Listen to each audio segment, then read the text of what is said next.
Using idioms is a great idea to add complexity to your responses in the speaking and writing exams at both GCSE and A-Level. I personally never used any idioms in year 11, but now my A-Level teachers are telling me I need to use more idioms, so let's learn some together. I've handpicked these idioms as they can be used in a wide variety of contexts. Firstly, we have llover a cantaros, which means to rain cats and dogs.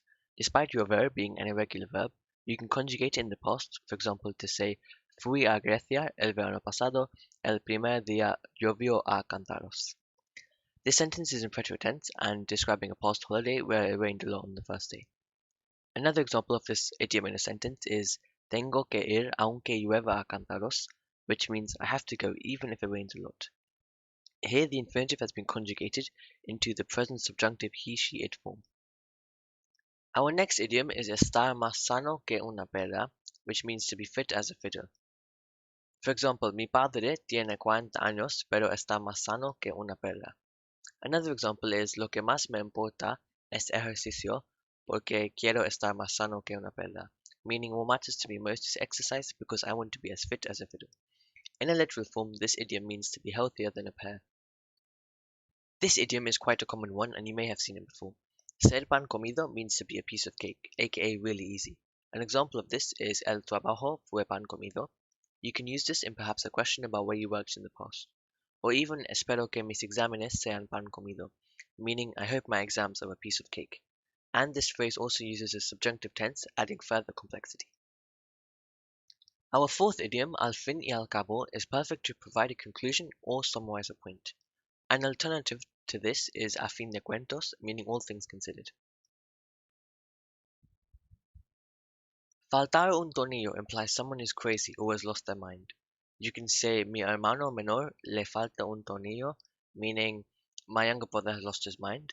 Or sin duda te falta un tornillo means without doubt you have lost your mind. This next idiom, la vida son dos días, basically means life is short, it's only 2 days long. This is a great one to use when giving a reason for why you'd like to travel or try new experiences. For example, en el futuro me gustaría viajar por el mundo ya que la vida son dos días. This one means to stay with your mouth open, aka to be stunned or blown away.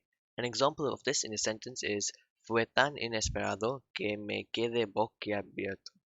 This is in the present tense and means it was so impressive that I was blown away.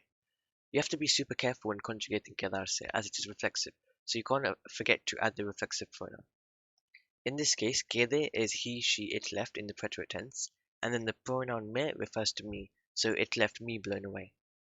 Another example is mi abuela se quedó boquiabierta cuando ... And of course, this means my grandmother was stunned when I ... Our penultimate idiom is tener memoria de pez, which literally means to have the memory of a fish. This one is great for describing others. For example, mi hermana menor tiene memoria de pez. It's quite a simple and self-explanatory idiom, but in an exam be careful when conjugating tener as it's irregular.